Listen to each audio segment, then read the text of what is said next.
Maternar es el acto de soltar las expectativas y el control y acompañar la vida que se abre a posibilidades inimaginadas. Maternar en diversidad es el acto consciente de estar atentas a la vida en presencia plena, derrumbando límites y ayudando a florecer las capacidades de esa persona que te escogió como su guía en la tierra, como su mamá. Bienvenidas a Mamás Diversas, un espacio para amplificar maternidades inspiradoras que tienen su mirada puesta en las posibilidades. Somos Mamás Diversas, maternidades diversas. Hoy estamos contigo, Pipe Salazar y Nati Cañas, atentos a preguntar, escuchar y aprender. Celeste es una niña del agua. Ahí la conocimos, ese es su elemento. En el agua se mueve fluidamente, respira perfecto, flota, se sumerge, se lanza y es tan rápida que puedes solo verla a ella siendo ella misma, sin ningún esfuerzo, sin limitaciones. Sin duda atrae las miradas porque es enérgica y le gusta ser vista. Es una pescadora de nuevas amistades. Se presenta sin ninguna timidez y agarrando con destreza las preguntas que están en el aire, agrega que tiene síndrome de Morquio, pues su mamá le enseñó a empoderarse de su condición.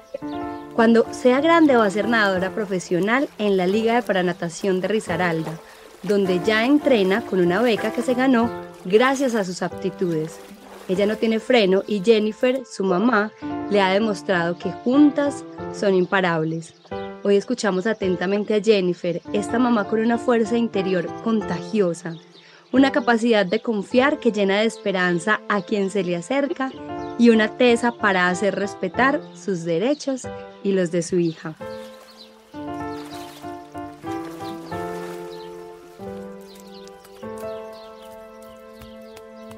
Jennifer, nos sentimos contentos de tenerte en este espacio, a ti, a Celeste y a sus historias. Estamos felices de verdad de poder amplificar tu historia. Bienvenida.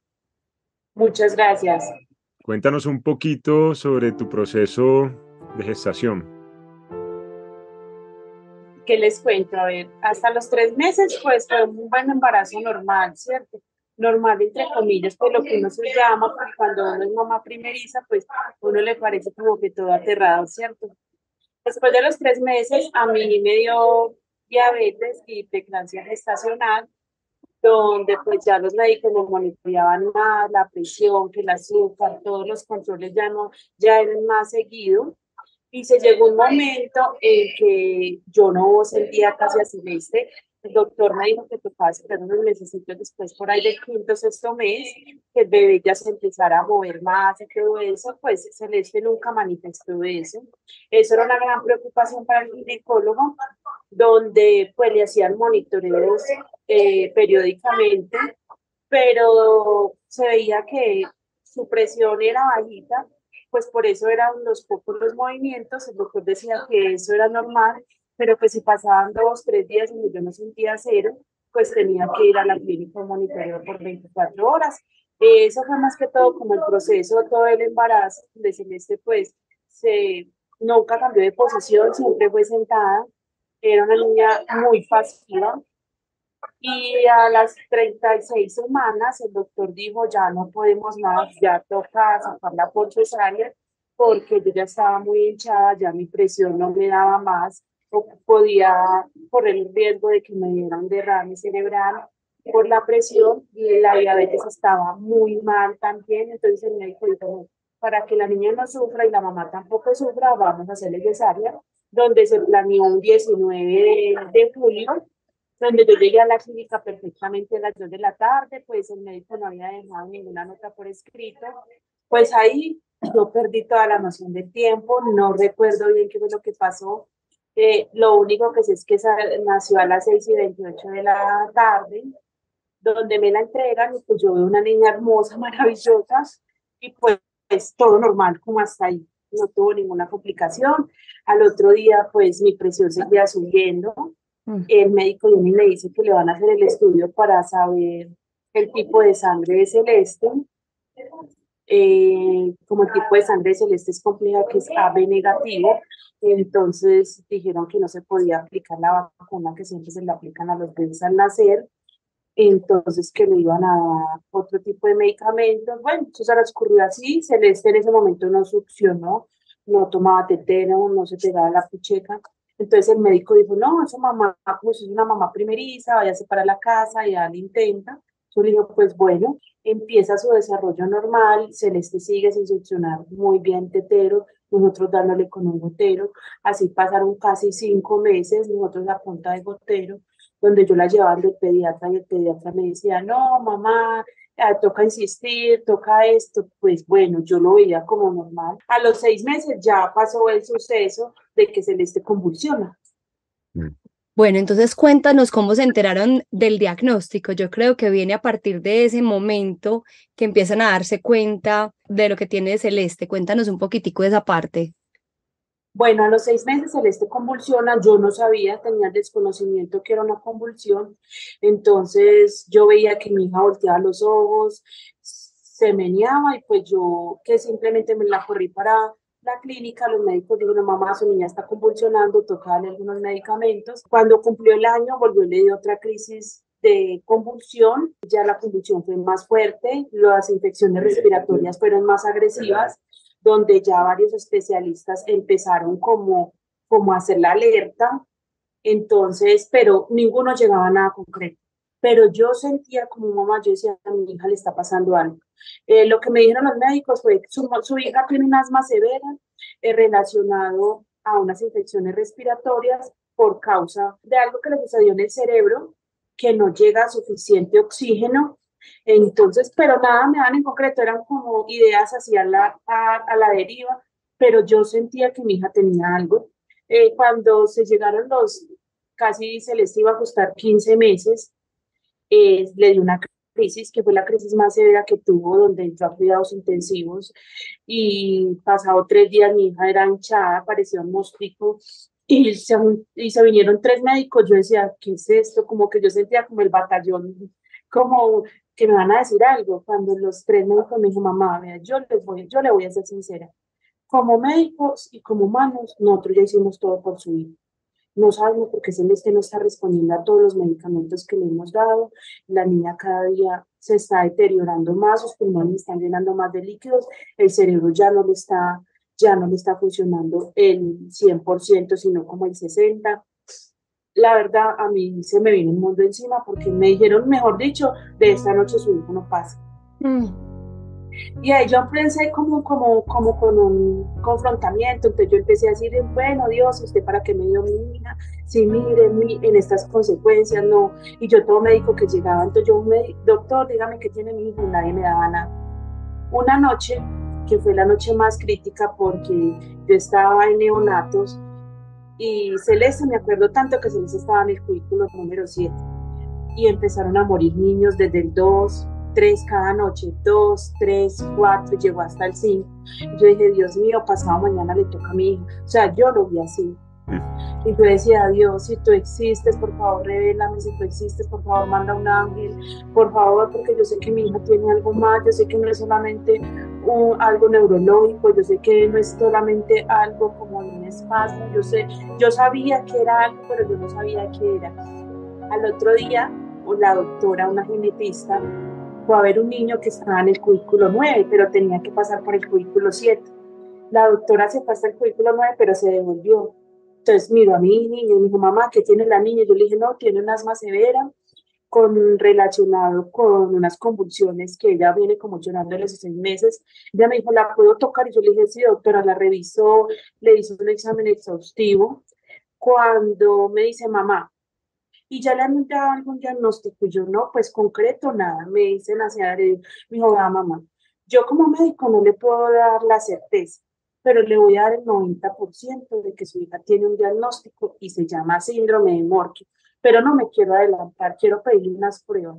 Llamó a la enfermera, llamó al pediatra y me dijo, les digo, quiero que le me hagan unas pruebas a la niña de sangre y de orina. La orina de 24 horas y de sangre, sí. El 25 de abril del 2015, llega, me acuerdo tanto, a las 2 de la tarde, yo la verdad, eran muchos sentimientos, o sea, yo sentía como que rico que me digan, pero a la vez como que no, tengo miedo, no quiero que me lo digan. Llegó a las 2 de la tarde y me dice, mamá, pues hay un 80% de que su hija sí tiene un síndrome, y el síndrome se llama, el que yo le digo, síndrome de Morphy. Se me vino el mundo encima, pero la doctora me dijo, no, pero tranquila que ya vuelvo, es que cuidé el celular y San Google, que todo lo sabe, me puse a buscar las peores fotos de mi vida, o sea, que son pacientes que son enfermedades degenerativas, que su calidad de vida es muy mala, que se mueren muy temprana edad, que no, una cosa impresionante que yo decía, Dios mío, a la vez alegría porque encontramos como esa enfermedad rara que tiene mi hija, pero a la vez como yo diciendo, pues puchica, todo esto tiene mi hija, y se asemejaba todos los síntomas que ella tenía. Y ahí ahí empezó mi proceso y ya los médicos ya supieron cómo tratarla porque la estaban tratando totalmente todo lo contrario a lo que ella necesitaba. La doctora le pidió el medicamento que es este que le están aplicando hoy. Se lo aplicaron en la clínica. Desde ahí Celeste mejoró notablemente. Ya todo su cuerpo se deshinchó, ya empezó a despertar, a reaccionar. Y yo, ay Dios mío, gracias, pero a la vez con la incertidumbre, ¿qué va a pasar de aquí para allá? Y eso, y no solamente eso, sino cómo comunico eso con los familiares, con los amigos, cómo fue ese proceso, cómo fue ese proceso de comunicarlo a otros que también querían a Celeste y estaban preocupados de una u otra forma por ello. No, pues la verdad, yo les voy a ser sincero. Uno vive varias etapas, ¿cierto? Primero, la negación. Se va a poner bien, mi hija no tiene nada, todo va a pasar, esto es pasajero. Entonces, primero, el ocultamiento. ¿Qué tiene Celeste? No, pues mira, que tiene un diagnóstico, pero que todavía no sé bien, estamos haciendo estudios, toca esperar. Yo empecé así, ¿cierto? Entonces ya empezó la familia, no, pero díganos en concreto qué es lo que tiene. Y yo, no, todavía no se sabe, es una enfermedad rara, pero toca estudiarla más. No, pero ¿qué toca hacer? O sea, todo el mundo preguntaba, bueno, ¿y qué sigue?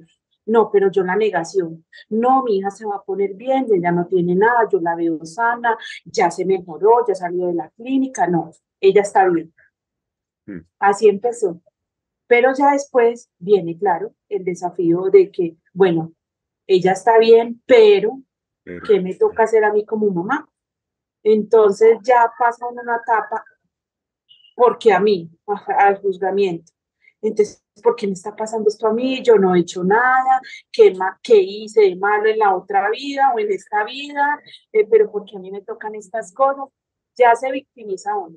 Son tantos sentimientos y tantas preguntas a la vez que su cabeza se le vuelve un caos donde usted no reacciona. Si echo para adelante, si echo para atrás, y me quedo ahí como sin saber qué hacer. O sea, es un momento muy difícil.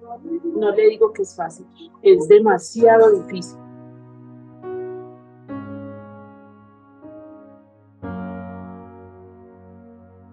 ¿Cómo transitaste al siguiente paso? O sea, de esa negación y de esa culpabilidad hacia lo que hoy estás viviendo, ¿cómo transitaste como esas etapas? Hacia la aceptación. Bueno, ya la aceptación, me confronté una vez con la genetista, que fue la que le diagnosticó.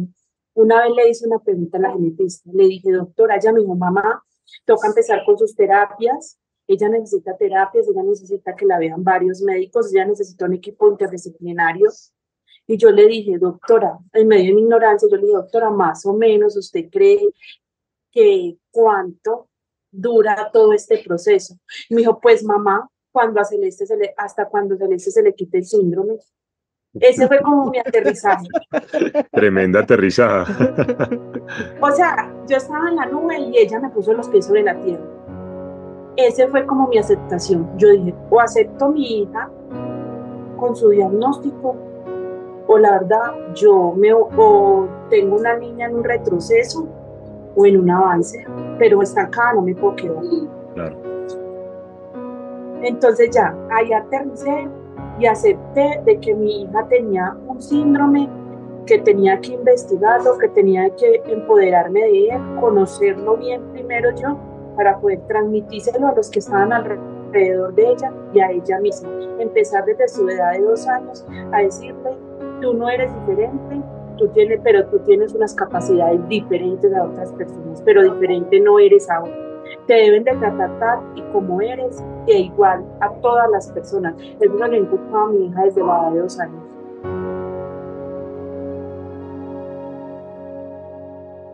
Jen, nosotros para entender un poco más el diagnóstico o el síndrome de Morquio hicimos una consulta, entonces nos fuimos, como tú dices, a la red a ver qué hay sobre esto, también nos acompañó un médico y queremos contarle a nuestros oyentes en qué consiste el síndrome de Morquio, cuáles son las características, y Pipe tiene la difícil misión de nombrar científicamente pues cómo se da este síndrome. Entonces te lo vamos a compartir para que después tú nos digas de esta percepción científica qué características tiene tu hija y cómo lo han vivido.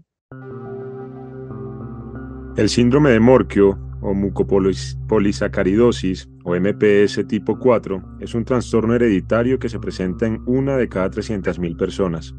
Sucede cuando el cúmulo de algunas sustancias llamadas mucopolisacáridos o glucosaminoglicanos se acumulan en las células interfiriendo con su adecuado funcionamiento.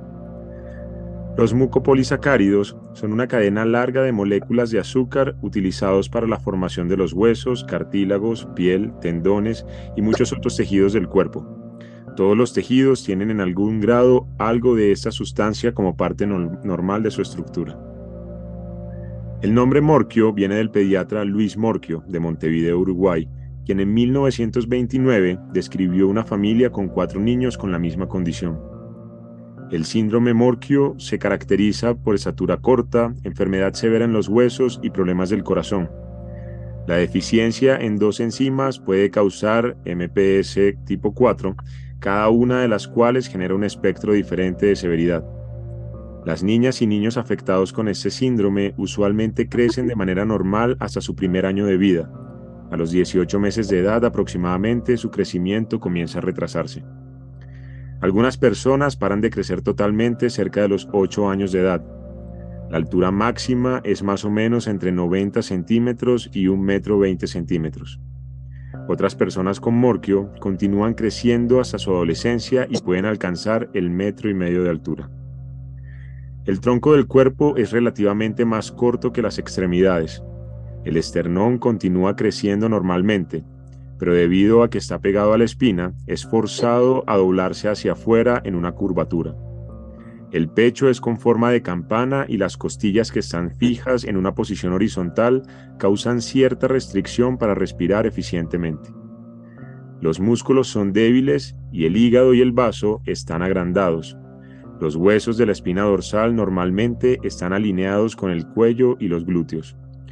Las personas con Morquio pueden desarrollar enfermedades del corazón, dificultades en sus córneas y en algunos tipos un grado de sordera.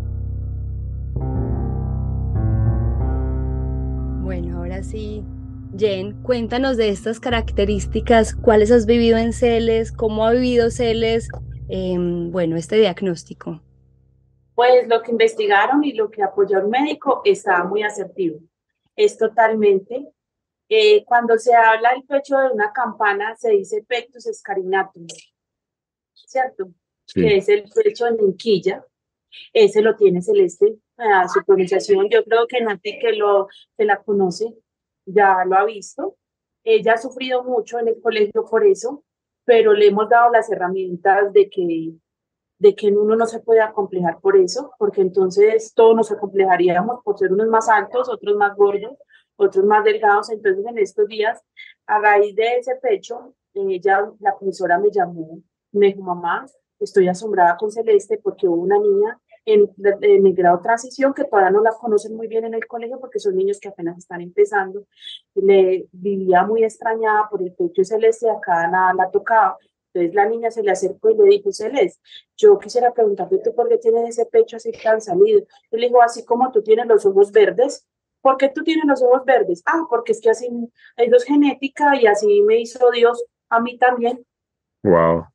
Entonces son respuestas que a medida que ella vaya conociendo su patología, tenga herramientas por hacerse valer y por hacer entender de que todos somos diferentes, estamos en un mundo donde todos somos diferentes, independientemente que yo tenga o no tenga una discapacidad. Si nos vamos a una discapacidad, todos tendríamos una discapacidad, porque yo no puedo tener la misma habilidad que alguno de ustedes tenga, ¿cierto? Y para enseñar con amor también, porque lo que tengo entendido de Es, Celeste y cuando Nati la conoció es que explica muy bien el síndrome de Morquio. Sí, una de las cosas que nos pareció muy bella y que en las conversaciones que hemos tenido con Jennifer es que ella de una, antes de las preguntas incómodas o las miradas también, ella de una salta a esa conversación, o sea, la pasa rápido, mira, yo tengo esto, esto y esto, y es por esto y esto, y ya lo que se viene es la amistad y otros lazos y otras preguntas diferentes que superan pues como esos rasgos físicos que normalmente las personas nos preguntamos como por qué. Entonces es súper bonito como se les de una vez aborda el asunto sin misterios, con mucha seguridad y deja la conversación abierta para lo realmente importante que es lo que sigue. Así es, así es. Pero eso han sido herramientas que ustedes también les han entregado. ¿Cómo ha sido esa experiencia, Jennifer, como mamá de Celeste? ¿Cómo han sido estos años de mamá? Pues yo pienso que uno nunca está preparado para un diagnóstico de esto, ¿cierto? Primero, uno no está preparado para ser mamá. Y más Empecemos por con un ahí. día, empecemos por ahí. Uno no está preparado para ser mamá, ¿cierto? Y aparte de eso, tiene una gotica más cuando tiene un niño en condición de discapacidad diferentes, ¿cierto? Entonces es un reto que yo lo asumí y lo asumo con todo el amor del mundo, pero también da conociendo, ¿cierto? Preguntando. Celeste vino a mi vida a cambiarme porque yo era muy tímida. Yo no hablaba con nadie, no me gustaban redes sociales, no le preguntaba a nadie, o sea, me creía muy autosuficiente, ¿cierto? Pero Celeste llegó a mi vida a decirme, oye, venga, no, es que toca preguntar, tenemos que valernos de las demás personas, es que tú no lo puedes todo sola. Entonces, para mí, mi hija es un reto todos los días, aparte de que las preguntas que ella me hace, entonces yo investigo, indago, conozco otros niños, conozco otros temas y cuando voy a citas, a consultas, siempre le voy más allá con el médico, doctor, y esto, porque, por ejemplo, ahorita, ayer que tuvimos cita con el ortopedista, me dijo, mamá, los pies de Celeste están muy bien, pero estamos sorprendidos con su columna, la columna la tiene muy deteriorada, tiene una psicosis con una escoliosis mayor de 40 grados, con unas lumbares, las 5 las 6 las 7 en pico. Me dijo, mamá, hay que ponerle cuidado porque se nos puede sentar Celeste. Entonces eso es como, listo, doctora, entonces, ¿qué toca hacer? O sea, sí, no me puedo sentar a llorar porque mi hija tenga algo en la columna, porque ya lo tiene, pero ¿cuál es la solución, cierto? Para todo debe haber una solución. Entonces yo siempre digo que va a Celeste, hay el problema, pero hay la solución, hay que buscarlo. No nos podemos quedar en el problema, si nos quedamos, nos encapsulamos, nos entristecemos, nos deprimimos. Ujú. Entonces es buscar siempre soluciones. Jen, hablemos de un tema difícil, hablemos de los miedos que experimentamos como mamás y cómo los has, digamos, traspasado, cómo los has superado. Háblanos de tus miedos del pasado, del presente. A ver, qué te pone nerviosa? Pues los miedos del pasado, yo creo que, yo no sé si les pasa a todas las mamás, pero a mí sí me pasa mucho. El día que me dio el diagnóstico, usted ya se va a los 10, 15, 20 años, ¿cierto? De su hijo. Ujú. Fíjense cómo va a ser, o llegado el caso extremo, cuando yo no esté, ¿cierto? Cuando yo no esté, cómo lo va a tratar la sociedad, con quién se va a quedar, cómo lo voy a dejar, eh, o sea, qué herramientas yo le voy a dejar, ¿cierto? Son todos esos miedos, pero que entendí y comprendí de que yo me debo de disfrutar mi vida y en la vida de mi hija el día a día. Yo no puedo pensar en el mañana, yo no puedo pensar en el qué va a ser dentro de 5 o 6 años, porque es incierto. Yo tengo que pensar en el hoy. Hoy mi hija está en medicamento, hoy la tengo que hacer feliz, hoy puede pasar muchas cosas, pero es hoy. Ahí comprendí de que un poquitico dejé mis miedos, de que, ay, no, es que yo sola con mi hija, que voy voy a hacer, no voy a ser capaz, no puedo, no puedo nunca está en mi mente. Anteriormente sí estaba, no voy a ser capaz, no puedo, yo madre soltera, sola. El miedo ya quedó atrás, porque es que si yo me aferro a ese miedo, se lo voy a transmitir a mi hijo. Entonces mi hija, ¿qué va a hacer? También va a ser una niña miedosa, o sea, no va a dejar el mundo. Wow. Increíble, increíble. Y todo esto, lo que tú has mencionado, hace parte también de un aprendizaje y un crecimiento constante tuyo. Y hay algo que no solamente lo has puesto sobre la mesa tú, Jennifer, sino también otras mamás con las que hemos conversado durante estos días, y es ese miedo a irse de ese plano y dejar a sus hijos solos o solas. Y frente a eso hay una pregunta con la que conectamos ese miedo y es el cuidado, tu cuidado, el cuidado del cuidador. ¿Quién cuida a Jennifer o cómo se cuida a Jennifer? Es difícil porque es una pregunta que es cierto, que confronta, Claro. porque siempre uno piensa en el hijo, ¿cierto? Uno nunca piensa en uno ya dejó de ser uno primero, pasa a un segundo plano, porque el hijo se le convierte en todo. Pero también comprendí que si mi salud física y mental estaban bien, mi hija iba a estar bien. Entonces sí busqué ayuda terapéutica, busqué una psicóloga amiga de nosotros, donde ella me ha ayudado mucho, primero a amarme a mí, porque si yo no me amo yo misma, entonces yo no le puedo transmitir el amor propio a mí, jamás. Y hago mucho deporte, a mí el deporte me encanta. Entonces es como mi desfogo cuando a veces los médicos son crueles, porque a veces hay médicos crueles, pero yo por un solo médico no me puedo derrumbar porque hay 9 que se me están dando cosas positivas. Entonces siempre es pensar el lado negativo, convertirlo en positivo, siempre. De algo negativo se saca algo positivo, siempre lo he dicho. Jen, ¿cuáles son tus alegrías? ¿Qué te alegra el día a día? ¿Qué me alegra el día? Ver la sonrisa de mi hija todos los días. Yo digo, gracias Dios, porque le abrió los ojos, porque la puedo ver, porque la puedo tocar, porque me puedo levantar al lado de ella, porque yo tengo vida. Es que la vida es lo más maravilloso. Después de que haya vida, lo hay todo. O sea, cuando uno cuando uno deja de existir, cuando no haya vida, después de que un corazón palpite, una voz hable, alguien escuche y hay vida. Hay vida. Entonces, para mí eso es alegría, para mí ya eso es felicidad. Lo que viene es un segundo plano. Mencionaste a tu amiga psicóloga, mencionaste a médicos que han acompañado ese proceso. ¿Cuál es esa tribu que tiene Jennifer para acompañar ese proceso? Y si realmente es importante tener y hacer parte de una tribu, de un equipo que también soporte todo eso. El equipo, yo pensaría que mi mejor equipo es mi mamá. Mi mamá, por ejemplo, yo a veces, y es la verdad, todavía soy ser humano, siento, llego desfallecida, mamá, es que me dijeron esto, el médico dijo esto, mami, toca hacerle, no hay otra. Tiro la toalla, pero no hay quien me la recoja, yo la tengo que recoger, no hay otra. Sí. Total. Pero mi mamá es como mi columna vertebral, ella es como la fuerte, a pesar de que mi mamá también tiene cáncer, pero mi mamá es una mujer de roble. Yo le digo a mi mamá, yo le digo, mami, ¿usted cómo hace? Y me dijo, mami, uno tiene que estar para los hijos 24/7. Ese es tu mayor soporte, esa es tu tribu. Sí. Jen, ¿qué hacer para que una comunidad, un colegio, porque además él va a un colegio regular, ¿cierto? Gracias también al impulso que tienes en Pereira, además, para que las instituciones, para que la vida en general, la sociedad, integren o incluyan a personas como Celeste con síndrome de Morquio o en situación de discapacidad? Ser la voz de ellos.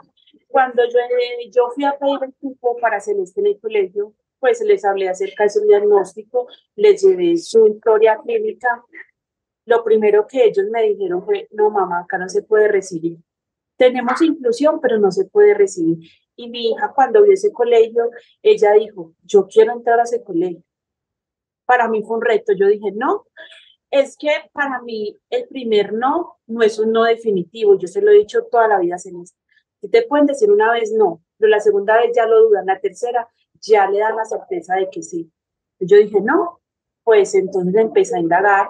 Cuando me dijeron, no, es que existe una Secretaría de Educación donde usted se puede ir a quejar, donde usted puede ir y, pedir, y decir que su hija quiere estar en ese colegio y no le puede negar o que le den la negación por escrito.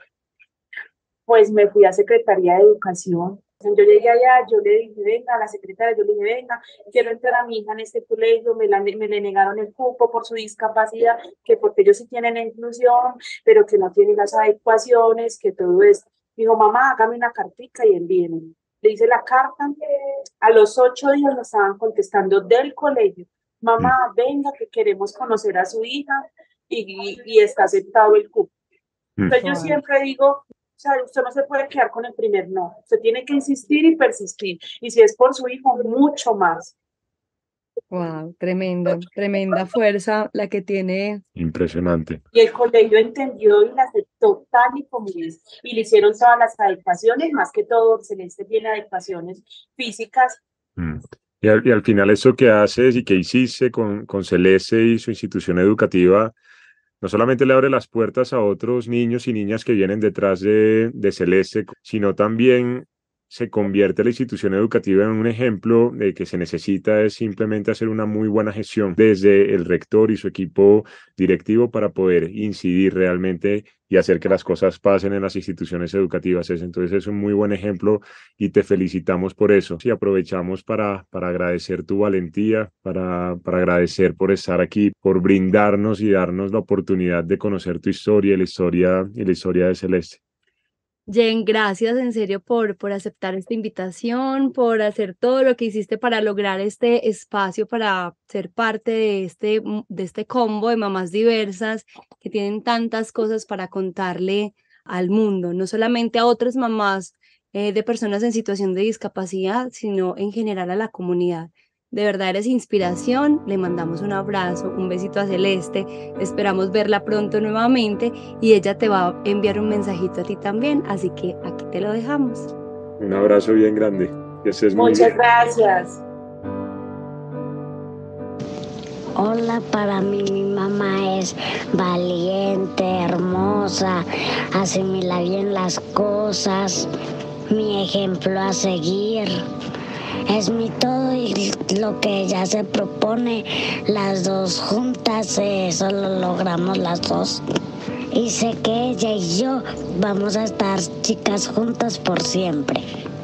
Besitos a mi mami que la amo con toda mi alma.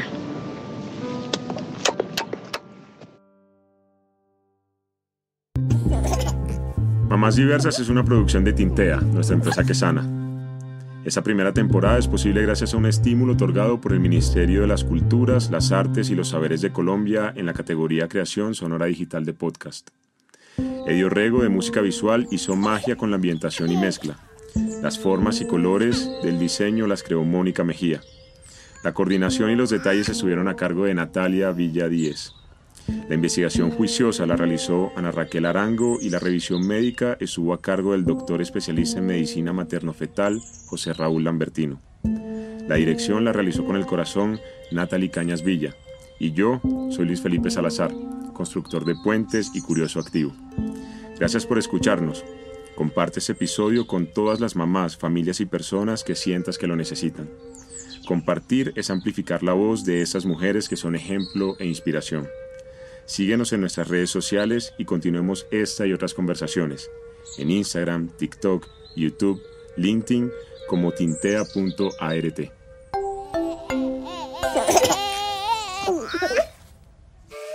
Colombia, potencia de la vida.